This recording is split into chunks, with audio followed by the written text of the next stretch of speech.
संसद भवन में आज 12वीं विधानसभा के निर्वाचित सभी मान्य सदस्यों का हार्दिक अभिनंदन करता हूं, स्वागत करता हूं। आज के कार्यक्रम में नॉर्थ ईस्ट के मंत्री BL वर्मा जी, जो कोऑपरेटिव को भी देखते हैं, वह भी हमारे बीच में आए हैं। हमारे महासचिव उत्पल कुमार सिंह जी, प्राइड के इंचार्ज, एडिशनल सेक्रेटरी, सभी अधिकारीगण, भाइयों और बहनों, मणिपुर मनियों का राज है, जहां पर प्राकृतिक सुंदरता, त्योहारों का प्रदेश, असीम संभावनाओं का प्रदेश, जहां की समृद्ध सांस्कृतिक विरासत और वहाँ की जनता का प्रकृति से प्रेम के साथ विकास की संभावनाओं में काम करने का दृढ़ संकल्प।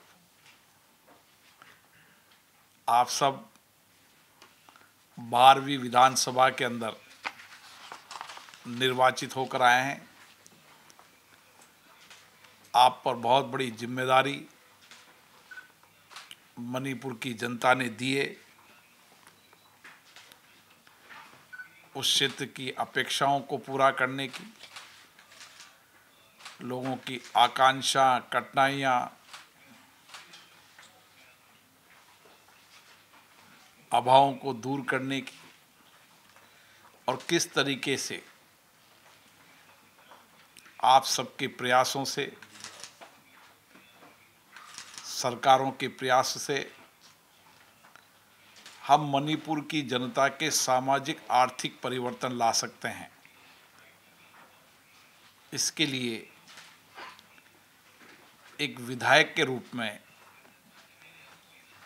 आपको जनता ने बड़ी अपेक्षाओं के साथ भेजा है। भारत का संसदीय लोकतंत्र आज दुनिया के लिए मार्गदर्शक की भूमिका के रूप में है। आज़ादी के बाद हमारे सामने चुनौती थी कि हम लोकतंत्र को जनता से समर्पित रखते हुए किस तरीके से बेहतर लोकतांत्रिक संस्थाओं के माध्यम से समाज के सामाजिक आर्थिक जीवन में परिवर्तन लाते हुए समाज में समानता के साथ उस समय मौलिक अधिकार और अधिकार के साथ जनता की भावनाओं के अनुरूप राज्य और केंद्र के अंदर नीतियां और योजना बनाकर उनका विकास कर सके। क्योंकि ये वर्ष आज़ादी के अमृत महोत्सव का वर्ष है, और जब आज़ादी का अमृत महोत्सव है तो हमें उन लोगों को याद करना है जिन्होंने इस देश के लिए कुर्बानी दिया, बलिदान दिया, एक लंबी लड़ाई, आज़ादी की लड़ाई लड़ी। किस तरीके से उस समय क्रांतिकारियों और नेताओं ने देश को सामने रखकर किस समर्पित भाव से, समर्पण से,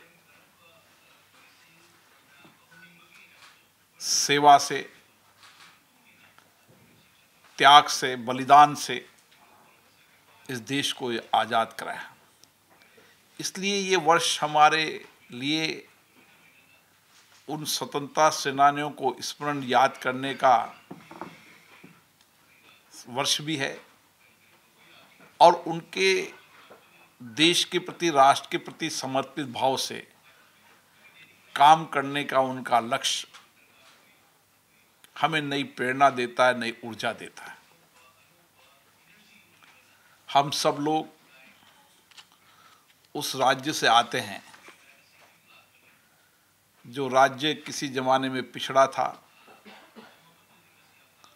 न रोड कनेक्टिविटी थी, न रेल कनेक्टिविटी थी, न एयर कनेक्टिविटी थी, न पीने का पानी था।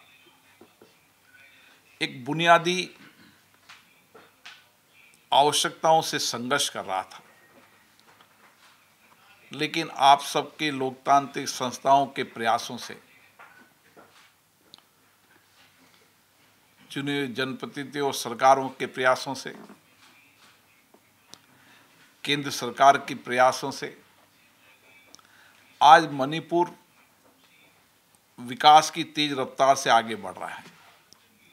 लेकिन अभी भी एक असीम संभावनाएं विकास की मणिपुर में है, क्योंकि पूर्वोत्तर में मेरा कई बार जाना हुआ।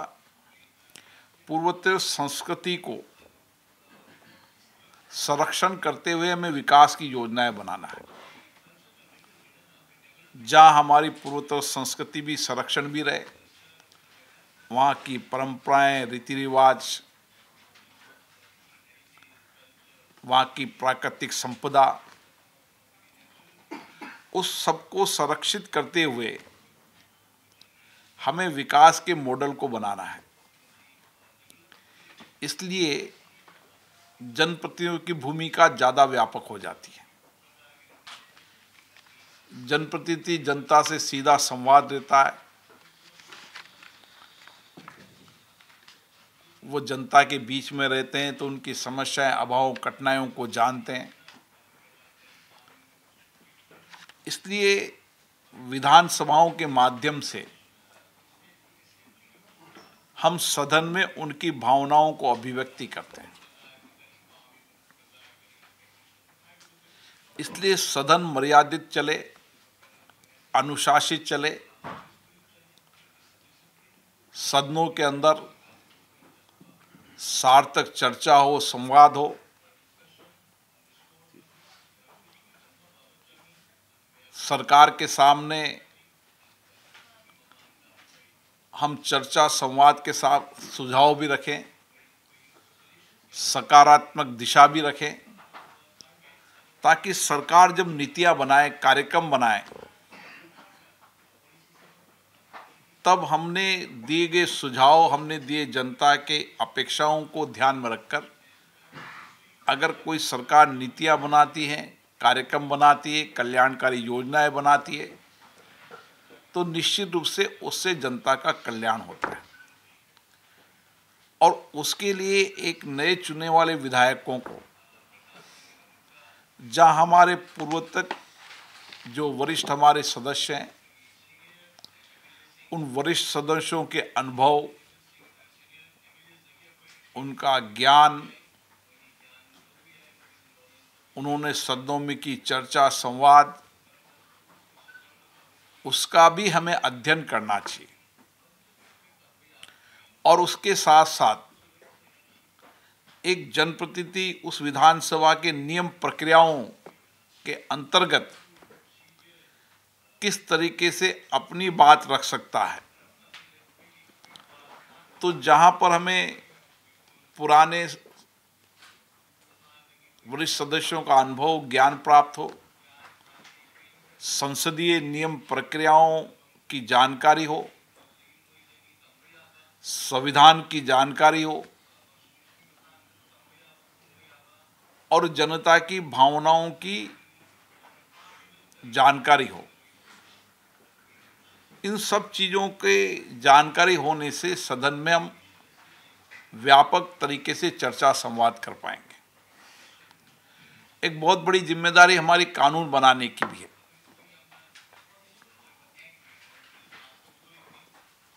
मणिपुर विधानसभा ने महत्वपूर्ण कानून बनाकर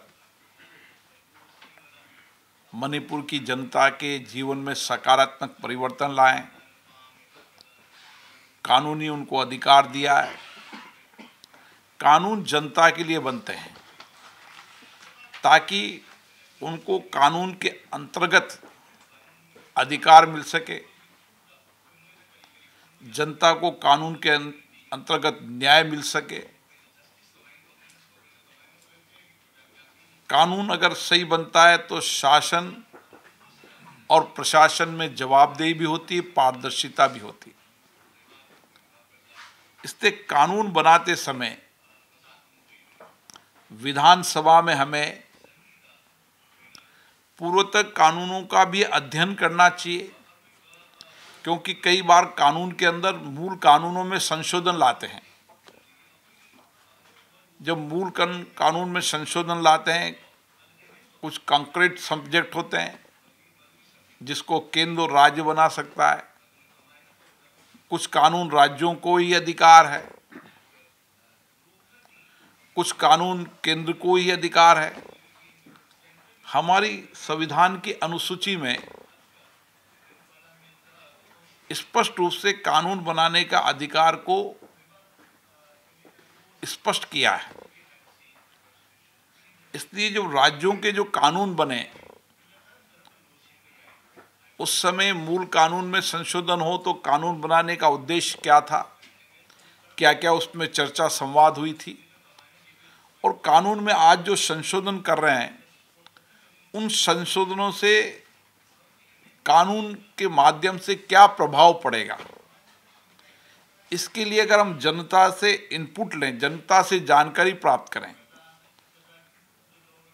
हर कानून पब्लिक डोमेन में जाता है, तो पब्लिक से हम उस कानून के बारे में व्यापक चर्चा संवाद करेंगे तो कानून पे व्यापक रूप से चर्चा संवाद कर पाएंगे। इसलिए कानून व्यापक चर्चा संवाद से भी बनना चाहिए और व्यापक संवाद कानून के साथ हमारे जनता का इनपुट, पुराने कानून बनाने का कारण और नए कानून पर पड़ने वाले प्रभाव, उसके आकलन के साथ अगर हम चर्चा संवाद करेंगे तो बेहतर कानून बनाएंगे, कानून में कोई कमी नहीं रहेगी और उस कानून से जनता का सामाजिक, आर्थिक और उनके जीवन में एक सकारात्मक परिवर्तन आएगा। मौजूदा विधानसभाओं में ये सब हमारी जिम्मेदारी होती है। इसलिए नए विधायकों को विशेष रूप से सदन में ज़्यादा से ज़्यादा सदन में बैठना, ज़्यादा से ज़्यादा सक्रिय रूप से चर्चा संवाद में हिस्सेदारी लेना,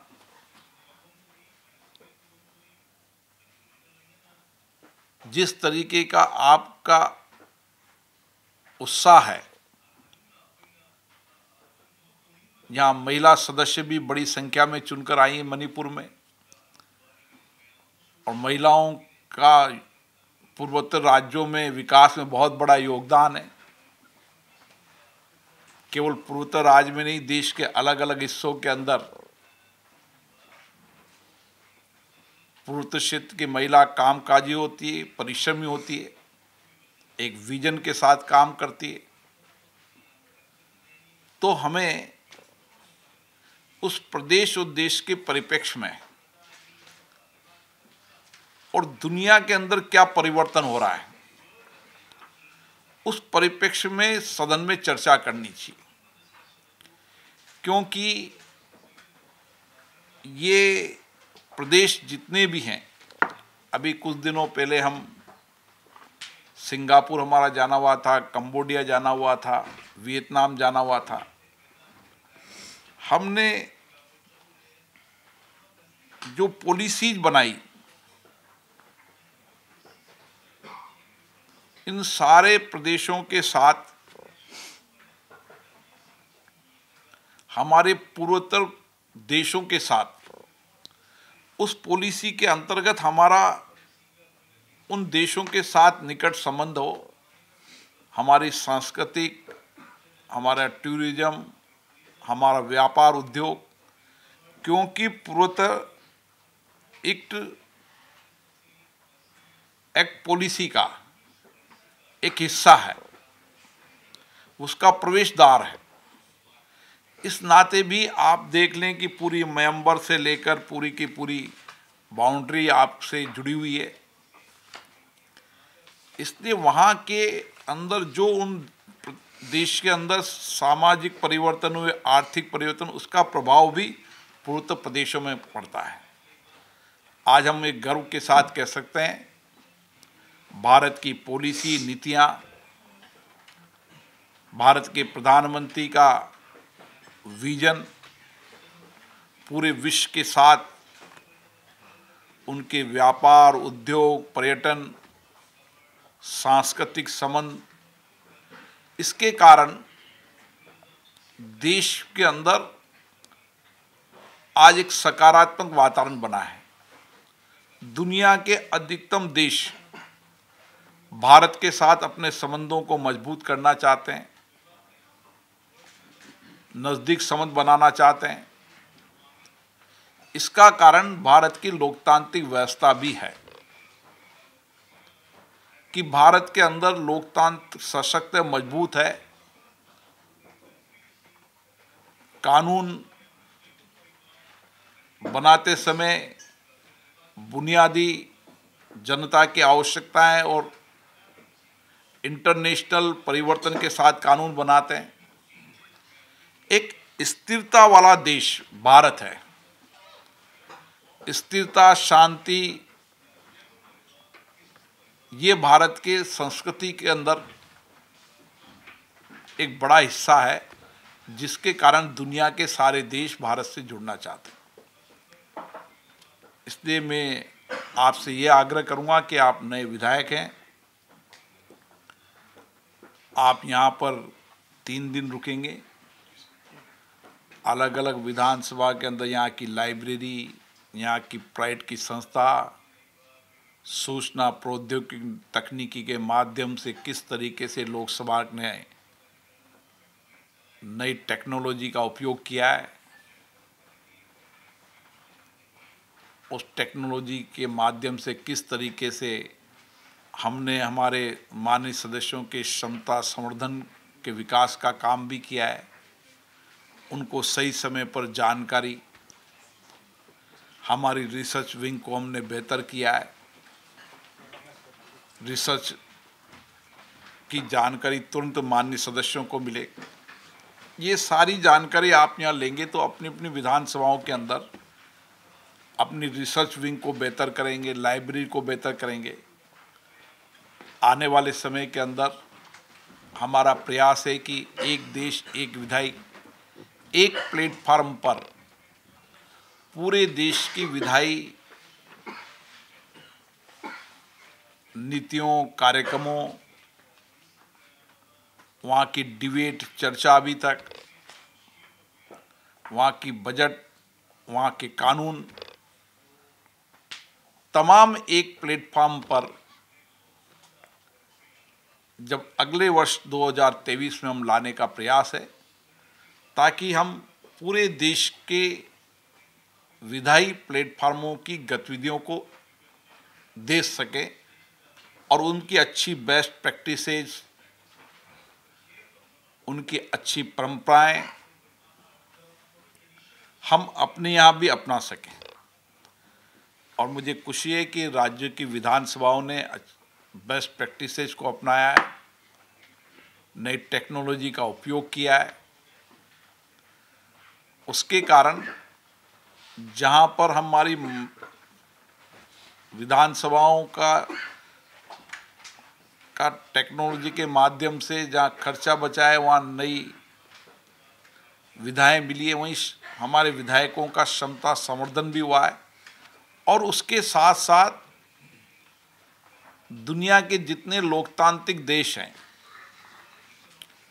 उनकी परंपराओं, परिपाटियों, उनकी प्रैक्टिस की जानकारी भी हमें मिल रही है। और जनता से भी सीधा कनेक्ट, उस टेक्नोलॉजी के कारण जो आपने डिबेट की, चर्चा की, संवाद की बजट पर, वो जनता भी का भी जुड़ाव विधानसभाओं, लोकसभाओं से नियमित रूप से बढ़ रहा है। मुझे आशा है कि हम बेहतर नई तकनीकी सूचना प्रौद्योगिकी का उपयोग करेंगे और उसका बेहतर तरीके से सकारात्मक रूप से जनता के लिए उपयोग हो, इसका प्रयास करेंगे। आप सब यहाँ पर आए हैं, मुझे खुशी है कि आप में से एक विधायक जिन्होंने यहाँ पर लोकसभा के अंदर लंबे समय तक काम किया है, वो लोकसभा की गतिविधियाँ, कार्यक्रम, नीतियों को जानते हैं, वो जनप्रतिनिधि बने, ये बहुत खुशी की बात है। और मुझे आशा है कि प्राइड के साथ, हमारी लाइब्रेरी के साथ, हमारी रिसर्च विंग के साथ आप सब निकट का संबंध रखेंगे। मैं प्रसन्नजीत जो हमारे एडिशनल सेक्रेटरी, उनसे भी आग्रह करूंगा कि आपको लाइब्रेरी की, रिसर्च की कोई भी आवश्यकता हो तो हमारी विधानसभाओं से संपर्क रहे। एक प्लेटफार्म पर आप जो चाहेंगे हम आपको उपलब्ध करा देंगे। यहाँ पर 1921 से डिबेट चर्चा पड़ी है।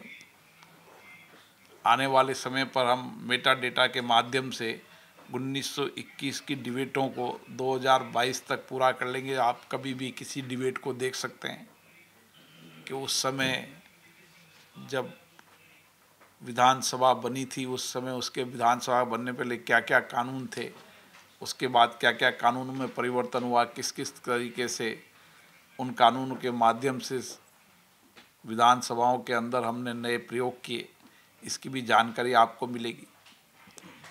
हम जितना बेहतर तरीके से चीज़ों को पढ़ेंगे, समझेंगे, उतना ही बेहतर विधायक बन पाएंगे। इसलिए हमने सभी विधानसभाओं से आग्रह किया है कि सर्वश्रेष्ठ विधायक के रूप में हमें अपनी अपनी विधानसभा में लोगों को पुरस्कृत करना चाहिए ताकि उनसे प्रेरणा मिले और इसके एक अच्छे परिणाम आते हैं। प्रशिक्षण जीवन के अंदर अपने जीवन में नए परिवर्तन लाता है, नई प्रेरणा देता है, नई दिशा देता है। इसलिए प्रशिक्षण अपने जीवन में आवश्यक होता है। मुझे आशा है कि आप लोकसभा के नियम प्रक्रियाओं को भी देखेंगे, परंपराओं परिपाटियों को भी देखेंगे। यहाँ पर अपनी विधानसभाओं के नियम प्रक्रियाओं परिपाटियों में क्या बेहतर कर सकते हैं।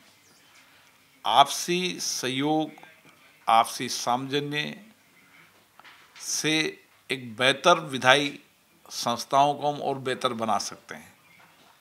इसलिए जब स्पीकर कॉन्फ्रेंस के अंदर भी हमारी कोशिश रहती है कि माननीय विधायकों की अपेक्षाओं के अनुसार हम हमारे यहाँ नीतियों, कार्यक्रमों, नियमों, प्रक्रियाओं में, परिपाटियों में समय समय पर वर्तमान परिप्रेक्ष्य के अनुसार परिवर्तन करते रहें और कई विधानसभाओं ने इसमें सकारात्मक परिवर्तन किए हैं। आप सभी को पुनः लोकसभा के अंदर प्राइड संस्था की ओर से, संसद की तरफ से मैं धन्यवाद देता हूं और निश्चित रूप से ये 3 दिन का आपका प्रशिक्षण आपको नई ऊर्जा, नए संकल्पों के साथ आप जाएंगे और ज़्यादा जनता की अपेक्षा, आकांक्षाओं को आप पूरा कर पाएंगे। धन्यवाद।